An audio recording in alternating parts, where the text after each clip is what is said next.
Près d'un quart des apprentis médecins disent avoir eu des idées suicidaires. Élise rêvait de devenir chirurgienne. Elle était interne de premier semestre. Élise travaille près de 100 heures par semaine. C'est la fête de fin de stage qu'elle a faite. C'est juste après cette fête qu'elle s'est suicidée. À force d'entendre qu'il faut tenir l'hôpital, on finit presque par trouver normal qu'ils tiennent sur des jeunes médecins qu'on use jusqu'à l'os. Et c'est ça le scandale.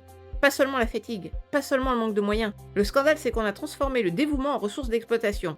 On prend des internes, on leur colle des journées absurdes, des gardes, des semaines qui débordent, une pression continue, puis on appelle ça engagement. Non, quand un système ne fonctionne qu'en épuisant ceux qui n'ont ni le pouvoir de refuser, ni la marge de tenir, c'est pas une vocation. C'est une prédation maquillée en vertu. Tu moralises trop vite. Le problème, c'est pas qu'on serait soudain devenu cruel, c'est qu'un système incapable de se réformer finit toujours par manger ses agents les plus disponibles. L'hôpital ne broie pas ses internes parce qu'il les méprise. Il les broie parce qu'ils sont la zone de flexibilité humaine d'une machine rigide. Et cette formule est précisément obscène. Zone de flexibilité humaine. Voilà comment on blanchit l'indéfendable. Avec des mots propres, avec des mots techniques, avec des mots qui transforment des gens à bout en variables d'ajustement abstraites.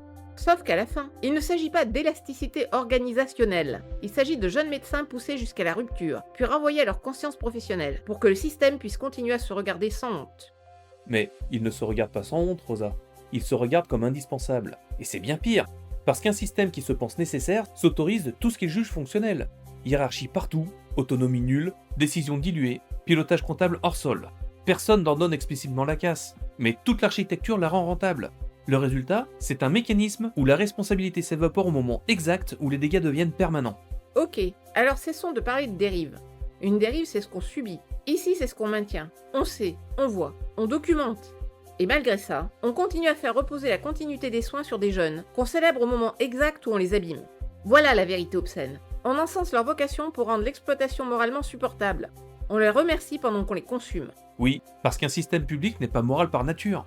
Il devient ce que ses règles lui permettent d'être. Et quand ces règles produisent de la rigidité, du sous-effectif chronique et de l'irresponsabilité distribuée, il reporte le coup sur les corps disponibles.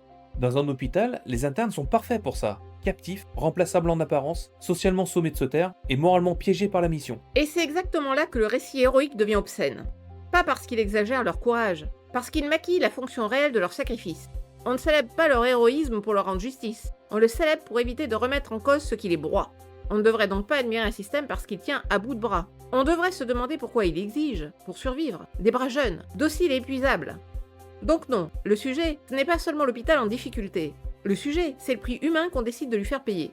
Tant qu'un service public ne tient qu'en cassant les plus jeunes, les plus disponibles, les plus dévoués, il ne mérite plus d'être défendu les yeux fermés. À un moment, il faut choisir. Soit on protège réellement ceux qui soignent, soit on admet que le système ne tient plus par solidarité, mais par consommation humaine. Et ça, c'est pas une tension passagère. C'est une faillite maquillée en vertu.